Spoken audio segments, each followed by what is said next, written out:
सभी को नमस्कार। मैं हूं हरकिरत सिंह और स्वागत करता हूं केपी कॉलेज के यूट्यूब चैनल पर। और आज हम देखने जा रहे हैं बीए पार्ट फर्स्ट के अंदर फिज़िकल ज्योग्राफी। और फिज़िकल ज्योग्राफी का आज हमारा जो लेसन नंबर है वो लेसन नंबर 9 है। और जो क्लास है आज हमारी वो 8th क्लास है। आज हम 8वां लेक्चर देखने जा रहे हैं इस फिज़िकल ज्योग्राफी का। ठीक है, 8वां लेक्चर जो है वो किसका है? फिज़िकल ज्योग्राफी का है। 8 लेक्चर हो चुके हैं, 7 लेक्चर हो चुके हैं इससे पहले।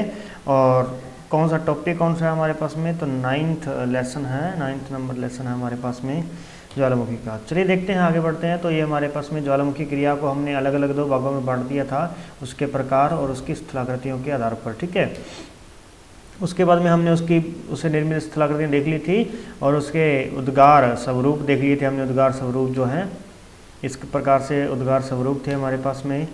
और ये मोनालोआ है जहाँ से इस प्रकार से ज्वालामुखी फटता है। और यहाँ पे कहते हैं ये पिल्ली नाम देते हैं, इसको पिल्ली नाम देते हैं हवाई द्वीप के। ठीक है, इसके बाद में शंकु यानी इसकी बाह्य स्थलाकृतियाँ हमने देख ली। बाह्य स्थलाकृतियाँ जो हैं वो इस प्रकार की स्थलाकृतियाँ हैं। आज हम जो देखने जा रहे हैं वो भी बाह्य स्थलाकृतियाँ हैं। और बाह्य स्थलाकृतियों के अंदर आज हमारे पास में 2nd नंबर पे क्रेटर और कॉल्डेरा है। क्रेटर और कॉल्डेरा है। ठीक है, अब क्रेटर और कॉल्डेरा में आपको क्या देखना है कि जब हमारे पास में ये शंकु होता है, जब ये शंकु ज्वालामुखी जो होता है वो शंकु के रूप में होता है।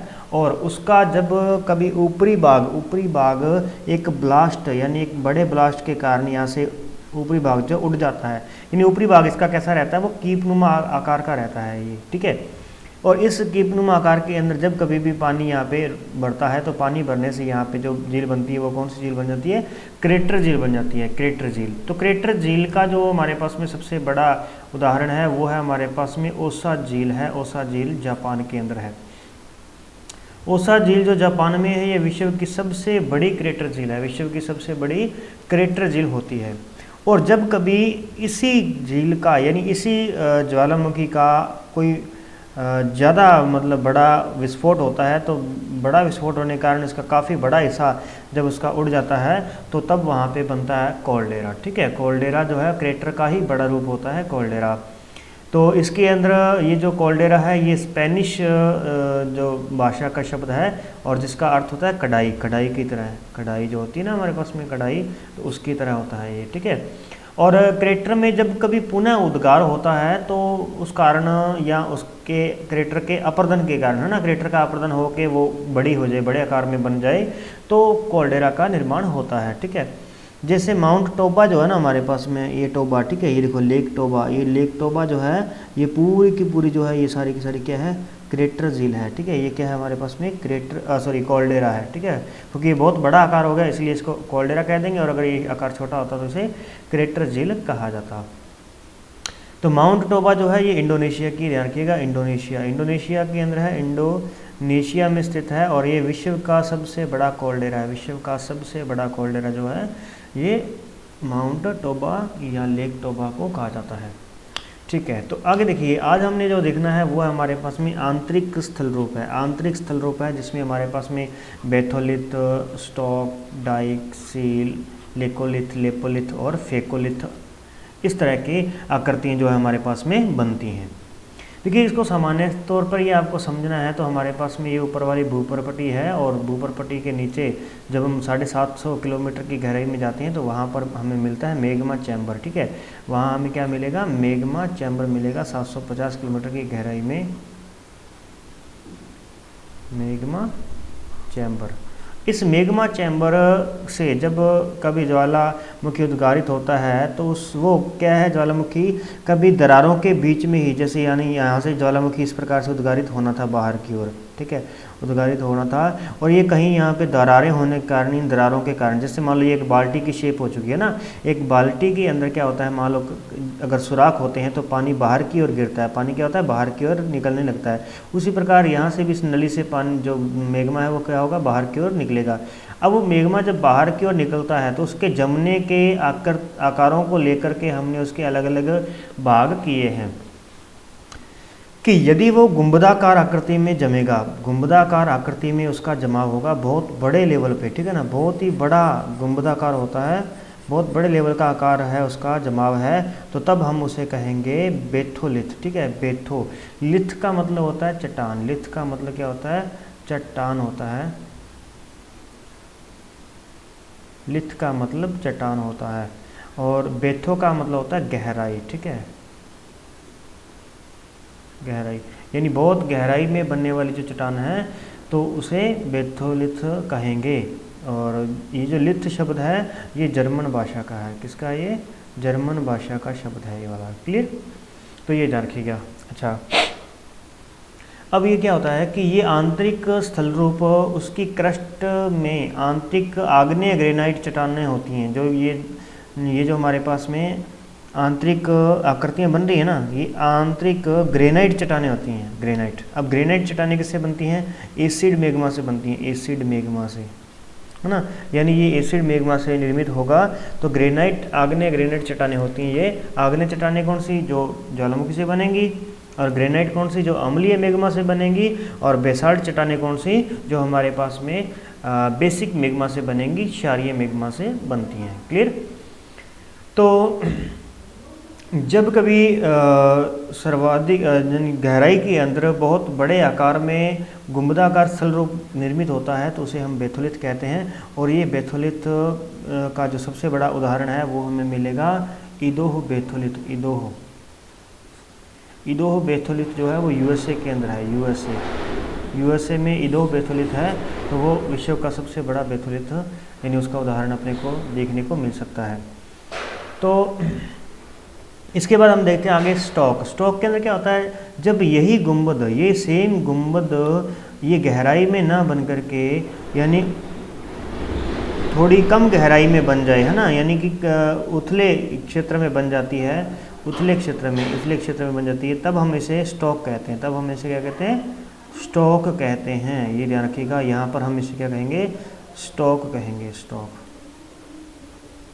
और जब ये एक गुंबद के रूप में ना होकर के, ये इस प्रकार से खड़ी आकृति के अंदर, जब इस प्रकार से ये जमाव होता है, जब मैग्मा का जमाव इस प्रकार से खड़ी आकृति में होता है तो इसे कहते हैं डाइक। ठीक है, डाइक कहा जाता है इसको। तो ये हमारे पास में आ जाता है डाइक। ठीक है, और अगर यही मैग्मा का आकार यानी इन परतों के अंदर जाकर के इस प्रकार से जमा हो जाता है, इन परत यानी परतदार जमा हो जाता है, परतदार। ठीक है, तो तब हम इसे कहते हैं सील, या इसे कहा जाता है शीट। सील या कहते हैं, शीट कहते हैं, यानी शीटें होती हैं ना, शीट जैसे होती है, कागज़ की शीट होगी तो वो कागज़ कैसे सटा होता है, परतदार होता है। तो इस प्रकार से जब उसका जमाव होता है मैग्मा का, तो उसे हम क्या कहेंगे, शील या शीट कहा जाता है। यानी इसका क्षैतिज जमाव, मैग्मा का कैसा जमाव, क्षैतिजीय जमाव। ठीक है, और डाइक क्या होता है, उसका लंबवत जमाव जो होता है उसे डाइक कहते हैं। अब देखिए लेकोलिथ में क्या होगा, जब को इस प्रकार से ध्यान रखना, जब उसका आकार इस प्रकार से होगा, उल्टा मतलब कि चांद होगा, तब हमारे पास में लेकोलिथ कहलाएगा। और लेपोलिथ, पो मतलब पैसे प्याला, पैसे क्या होगा, प्याला। जब ये प्याला होगा तो क्या कहलाएगा, ये लेपोलिथ कहलाएगा, लेपोलिथ। और यदि फेंको का मतलब कोई भी वस्तु को फेंकते हैं वो कभी ऊपर जाती है कभी नीचे की हो जाती है, तो इस प्रकार से, यानी लहरदार अगर इसकी आकृति बनेगी तो वो क्या कहलाएगा, वो फेकोलिथ कहलाएगा। फेंको, है ना, फेंक दिया इसको, किसी को फेंका है तो फेकोलिथ कहलाएगा। तो ये कैसा होगा, लहरदार होता है, यानी लहरदार आकृति बनेगी तो वो हमारे पास में फेकोलिथ है। और यदि हमारे पास यहाँ पे अवतल आकृति है, ये कौन सी आकृति रहेगी, अवतल आकृति, यानी ये अवतल भाग होगा यहाँ पे। और यदि उत्तल, ये ऊपर की ओर बाहर की ओर दिखाई दे रहा है तो ये कौन सी आकृति होगी, उत्तल आकृति होगी। जब मैग्मा उत्तल आकृति के रूप में जमा होता है, यानी यहाँ पर जाकर के इस प्रकार से चट्टानों के अंदर फैल गया है, तो तब हम यहाँ पे क्या कहेंगे, लेकोलिथ कहेंगे। और जब ये इस प्रकार से फैल जाता है तब हम इसे लेपोलिथ कहते हैं, पै से प्याला, पोलिथ कहते हैं। और जब कभी ये कुछ लहर के रूप में जमा हो जाता है तो अब इसे कहा जाता है फेकोलिथ कहा जाता है। क्लियर दोस्तों, ये थे हमारे पास में आंतरिक संरचना।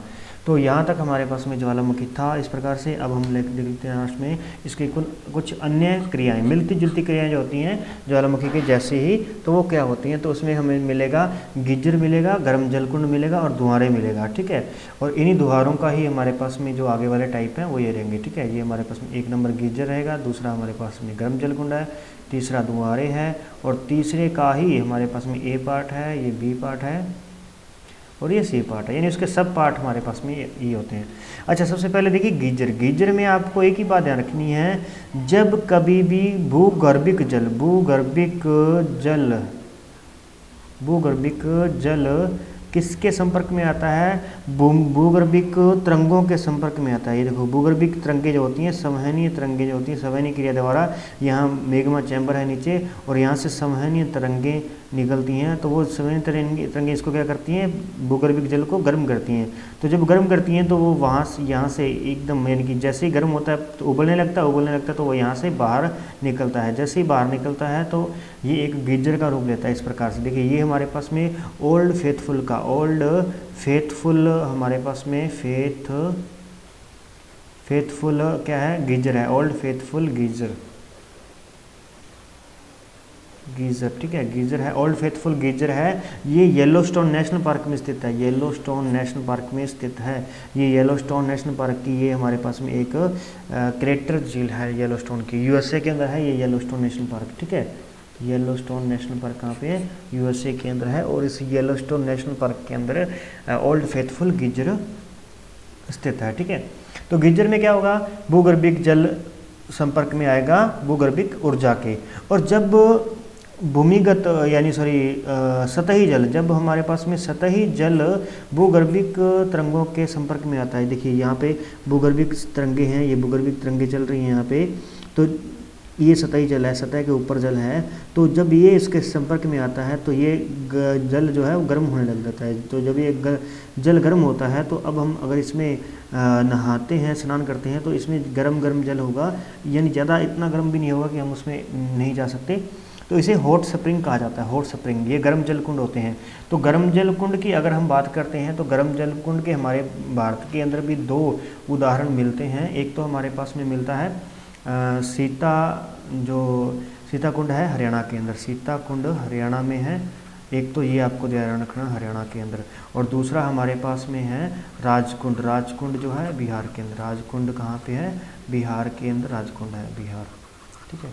तो ये 2 आप सर्च करके देख सकते हैं, यहाँ आपको गर्म जलकुंड मिलेंगे। इसमें क्या होता है, सल्फर की अधिकता होती है, इसमें सल्फर की अधिकता होने के कारण ये क्या होता है, चर्म रोग शोधक होता है, चर्म रोग शोधक होता है, यानी इससे चर्म रोग जो होते हैं वो दूर हो जाते हैं इसके अंदर नहाने से, ठीक है। तो ये होते हैं गर्म जलकुंड। तो गर्म जलकुंड के अंदर सतही जल होगा और गीजर के अंदर भूगर्भिक जल होगा, और धुआरे के अंदर होगा ना, जो धुआरे होंगे, धुआरे तो इस प्रकार से हैं जैसे ज्वालामुखी की, जैसे ही ज्वालामुखी फटना है उसके बाद में ये धुआं निकलता है बाहर, ठीक है। अब ये धुआं किस प्रकार से निकल रहा है, फूलगोभी की तरह है, कैसे है, वो सब हमने पहले देखा है, ठीक है। तो धुआरे में क्या होता है कि भूगर्भिक ऊर्जा के मार्ग में आने वाली चट्टानें लगातार जलकर धुएं का रूप ले लेती हैं, ठीक है ना, लगातार जलकर धुएं का रूप लेती हैं और फिर वो बाहर प्रकट होती हैं। मतलब भूगर्भिक जल जो ऊर्जा होती है ना, वो गर्म होती है भूगर्भिक ऊर्जा, तो उससे क्या होती है, आसपास की चट्टानें जो होती हैं वो जल जाती हैं, जिस कारण से उनका धुआं बाहर निकलता है और कुछ उसमें से बाहर नहीं निकल पाता। तो ये होते हैं धुआरे, ठीक है। और धुआरों की अगर हम बात करें तो इसमें क्या होता है, धुआरे सबसे बड़े धुआरों की जो घाटी है, 10,000 धुआरों की घाटी, 10,000 धुआरों की घाटी जो है वो कहाँ पे है, अलास्का के अंदर है, अलास्का के अंदर है। तो यहाँ इन द्वारों से क्या किया जाता है, मतलब भूतापीय ऊर्जा का उत्पादन किया जाता है यहाँ से, भूतापीय ऊर्जा का, ये भी ध्यान रखिएगा आप, भूतापीय ऊर्जा का उत्पादन किया जाता है, और भूतापीय ऊर्जा के केंद्र होते हैं ये धुआरे, ठीक है। किस प्रकार से करते हैं ये देखना पड़ेगा, सर्च करना है इसको आप। तो ये इस प्रकार से हमारे पास धुआरे होते हैं। और यदि धुआरे जो धुआं निकल रहा है उसमें अगर हमारे पास में बोरिक एसिड निकल रहा है, बोरिक एसिड यदि निकल रहा है तो वो सोफिन कहलाएगा, बोरिक एसिड, ठीक है, बोरिक एसिड निकल रहा है तो वो सोफिन कहलाता है। यदि उसमें हमारे पास में CO2 निकल रही है, CO2, तो हमारे पास में मोफिन कहलाता है, CO2 के कारण मोफिन। और यदि उसमें गंधक युक्त है, गंधक युक्त धुआं है तो उसे हम सोल्फतारा कहेंगे। गंधक युक्त धुआं को हम सोल्फतारा कहते हैं। क्लियर। और ऐसा धुआं आपको इटली के अंदर मिलेगा, इटली में ऐसा धुआं आपको मिल जाएगा। तो ये थे हमारे पास में ज्वालामुखी की अन्य क्रियाएं। अब हम जल्दी से देख लेते हैं ज्वालामुखी का विश्व के अंदर वितरण जो है। तो विश्व में ज्वालामुखी का जो वितरण है वो सबसे ज़्यादा इस क्षेत्र में है। यहाँ देखिए ये नीचे जो बनाया गया ना, ये प्लेटें हैं, प्लेट विवर्तनिकी है। तो ये प्लेट विवर्तनिकी के किनारे बहुत ज़्यादा ज्वालामुखी अपने को मिलेंगे। यहाँ पैसिफिक प्लेट है, प्रशांत महासागर की प्लेट है जो इस प्रकार से सबडक्ट हो रही है, और सबडक्ट होने के कारण ये तो पैसिफिक की प्लेट है, और इसके साथ में यहाँ पे वो फुआंडी जुगा की प्लेट है, यहाँ पे हमारे पास में नाजका की प्लेट है, ठीक है। और इसके अलावा यहाँ पे कोकोस, ये नाजका नीचे वाली नाजका है, और ये कौन सी है, कोकोस प्लेट है, कोकोस। तो कोकोस प्लेट जो है इस प्रकार से इस तरफ की ओर सबडक्शन कर रही है, नाजका प्लेट इस तरफ सबडक्शन कर रही है, जिस कारण से यहाँ पे ज्वालामुखी उद्गारित होते हैं। एक प्लेट जब दूसरी प्लेट के नीचे जाती है तो यहाँ पे क्या होता है, इस प्रकार से ये प्लेट इसके नीचे जाती है तो यहाँ भूगर्भिक ये जलने के कारण यहाँ से क्या होती है, यहाँ ज्वालामुखी का उद्गार होता है, जिसको हमने प्लेट विवर्तनिकी के अंदर पढ़ा था, ठीक है। ये चीज़ होती है। तो इस इलाके में ये प्रशांत महासागर के चारों ओर यहाँ पे ज्वालामुखियों की इतनी ज़्यादा भरमार है, जिस कारण इसे रिंग ऑफ फायर कहा जाता है। इसे क्या कहते हैं, रिंग ऑफ फायर। तो ये ध्यान रखना, रिंग ऑफ फायर कहा जाएगा, रिंग ऑफ फायर कहा जाता है। क्लियर। इसके अलावा ये जापान का वो फ्यूजियामा, ठीक है। तो ये हमारे पास में अलग, ये हवाई द्वीप के हैं, ये हवाई द्वीप के मोना लोआ जो हैं हवाई द्वीप के हैं, ठीक है।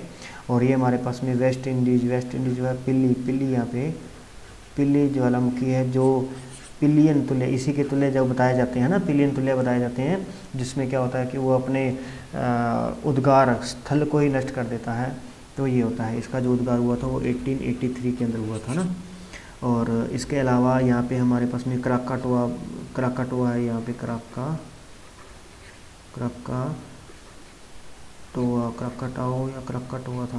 था, ठीक है। तो क्राकाटोआ जो था वो यहाँ पे इंडोनेशिया के अंदर है, इंडोनेशिया में। तो ये भी काफ़ी खतरनाक था, पिली तुल्य था ये भी। और इसके अलावा यहाँ पे देखेंगे तो आप विसुवियस मिलेगा आपको, विसुवियस के अलावा स्ट्रोम्बोली यहाँ पे मिलेगा, एटना यहाँ पे मिलेगा, विसुवियस, स्ट्रोम्बोली, एटना यहाँ पे मिलते हैं। और ठीक है, इसके अलावा तो बस ये हमारे पास इम्पोर्टेंट थे जो हमने लिखे थे। तो ये था हमारे पास में ज्वालामुखी का विश्व में वितरण। तो ज्वालामुखी जो है एक तो इस क्षेत्र में परिप्रशांत क्षेत्र में मिलेंगे अपने को, और दूसरा क्षेत्र इनका है मध्य अटलांटिक कटक, ठीक है। दूसरा क्षेत्र कौन सा रहेगा, मध्य अटलांटिक कटक रहेगा। देखिए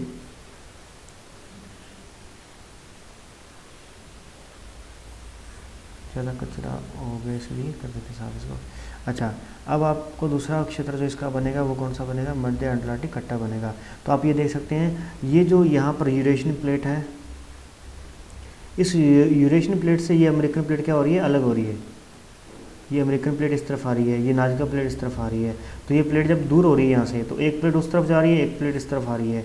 तो जब दो प्लेटें एक दूसरे के विपरीत जाती हैं तो उनके बीच में भी क्या होता है, यहाँ पे ऐसा आकृति के अंदर कटक का निर्माण होता है। तो यहाँ पे भी बहुत सारे ज्वालामुखी द्वारा निर्मित कटक है। यहाँ पे क्या है, मध्य अटलांटिक कट्टा है। यहाँ पे क्या है, मध्य